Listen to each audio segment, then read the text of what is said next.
As of tomorrow, I'll be going on 3 weeks without my social media apps basically on my phone. That's like your Instagram, Snapchat, Facebook, Twitter. I gotta say though, Facebook and Twitter were never really much of my forte. It was usually Snapchat and Instagram taking up a considerable amount of time. And what's interesting is not that I don't think that the actual time wasted on the apps is an issue, but kind of some of the other stuff that has come about from it. Now, I will say that I definitely have still used my phone, you know, without while being in college is an important aspect of this for a decent portion of the day when I otherwise probably wouldn't need to. I deleted YouTube on my phone, even though I love YouTube, because I figured that would actually be the biggest one for me. But I've kept a few apps, Spotify, ESPN, and Disney Plus, because I gotta watch my new Star Wars stuff when it comes out each week. ESPN wise, watching a few, older 30 for 30s and that type of thing, and then for Spotify, just listening to podcasts that interest me when I have some time throughout the day. But deleting those main social media apps really allowed for basically over the last 3 weeks at least like three and a half solid hours in the morning where I'm kind of forced to sit alone with my thoughts. And the interesting part about how that's went is that the apps themselves making it so that I don't have time to sit with my thoughts made me, for the first few months or maybe 3 months of this semester, feel so anxious. And it may have even been into last semester. Just like the inability of myself, or just rather, lack of time to sit with my thoughts just made me feel extremely anxious. And I feel like I've had that develop more and more because I'm 21 years old right now. And I think I may have operated a little bit differently in high school than a lot of people my age, because we definitely had phones prominently when I was in high school. But I never really brought my phone to classes during high school. And even throughout the day, I would go like probably from 7 a.m. till 5 p.m. some days, like solid 10-hour stretches without really touching my phone much on school days in high school. And I'm getting towards the tail end of college now, so it's obviously changed a lot. And I feel like it's probably only gotten worse with the phone use. But the anxiousness is just incredible. And the other thing is, when you don't have time to sit alone with your thoughts, I feel like all your thoughts that you should be having are only able to occur in a dream. And a dream, I feel like dreams definitely have their place in allowing for you to like cope with different things you're dealing with in time. But when it comes to actually dealing with, just like producing thoughts about future things and outcomes and how you look at stuff and analyzing situations, that's not really coping. Coping is one thing. You can still cope if you're overwhelmed with screens, but it doesn't even make you reconsider things without the time. And this is something else that's funny, is you hear people talk about shower thoughts now more than ever. And I have to say, even before I deleted these social media apps, I even had to, have like a intentional view while I get in the shower. Because usually when I used to get in the shower, I'd play some music or listen to something even while I was in the shower. And obviously I shower in the morning, so that means that I have to do that in the morning.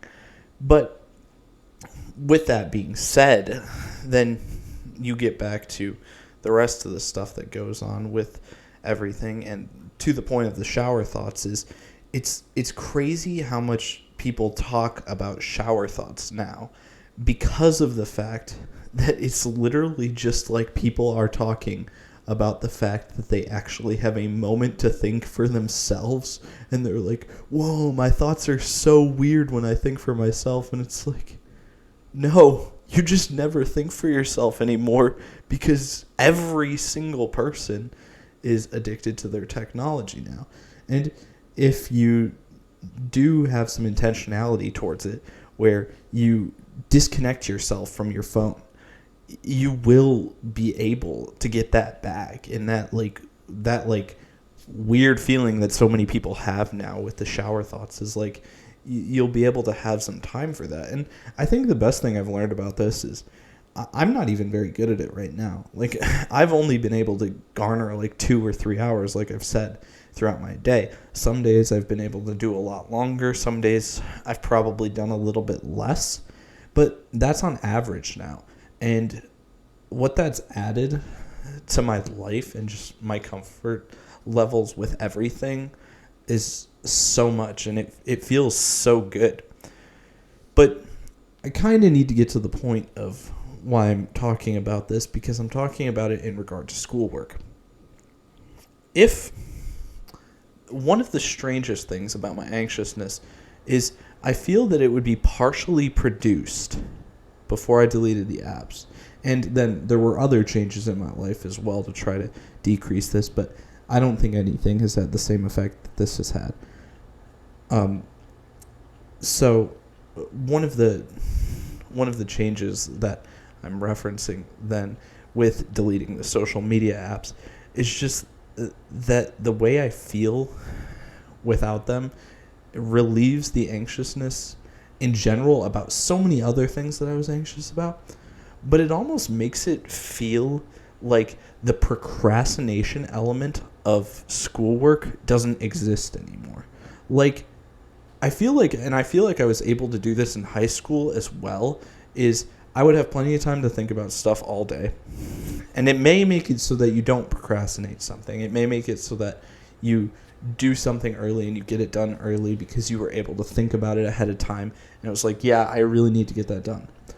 Or it may also have the opposite effect, which people initially I don't think are going to like, because of the fact that it's like, well, if I quit using my social media and I'm going to think about it more ahead of time, and I'm still going to procrastinate it till the very end, why would I want to do that? And what's really strange about that is, and let me preface this by saying, school is not one of the main sources of my anxiety normally, or anxiousness I should call it, because I don't have anxiety. It's just a form of anxiousness, I'm calling it. But almost any anxiousness I felt with schoolwork was eliminated completely, even if I pushed the schoolwork back to the very end right before it was due. Which is like, that's crazy. Just being able to sit and think about something like that, whether it's while you're walking around campus and just intentionally avoiding using your phone for a while, or while you're standing in line for something somewhere, or, you know, just sitting waiting for class to start rather than pulling out your phone. Those hours add up, and it feels like it's a necessity to not make yourself drown in just the overwhelming nature of kind of how college is set up. And that gets back to a lot of points of how the issues of which I feel like I've taken like particularly negative stances towards a lot of the issues with how college is set up and those types of things, which I haven't gotten a chance to fully flesh out on this channel yet, but hopefully I'll continue to keep making some of these videos that talk about these topics, because I feel like it's a good way for me to cope with them, since I mentioned that with dreaming earlier. And it means that when I'm able to cope with this stuff, and then back to when you're able to go throughout your day and set aside a little time, it will relieve that like burden feeling of just everything that goes on with your schoolwork and with how college is set up, connecting, you know, just having big chunks of the day to yourself. It was like going from high school, where you have basically 8 hours of like really intentional, this is what you have to do to these 8 hours, to really you can have a full schedule in college and just have about 2 hours of classes to show up to a day, and beyond that it's up to you to figure out when to do stuff. That's a pretty big change. And I mean, I'm 3 years into it and I don't feel like I've got it down the whole way. But, you know, with that being said, just like having some intentionality with putting time aside, not even aside, just don't use your phone as much while you're doing things. If you delete social medias, that'll help. But if you really like social medias and you get a lot of enjoyment out of them, keep them. But just putting that time aside intentionally, especially I think the best time is probably like right when you wake up in the morning, because getting later into the day, you know, you're probably going to have decreased willpower from my perspective. I know when I get tired, I tend to make a lot more, I don't necessarily want to say poor decisions, but I would say less productive decisions. So I would say that's when I like to, slot it in the morning when everything's a little bit more relaxed, still got a lot of high energy. I can be intentional about my thoughts. And then it usually ends up to me having more productive days. So hopefully, maybe if this isn't an idea you've considered and you feel like you're drowning in college work right now, maybe it can help you out a bit. And maybe it can relieve some pressure that you felt from things. So, I don't know if I hit on everything I wanted to talk about, but that is basically it. So, hope you enjoy. Have a good rest of your day.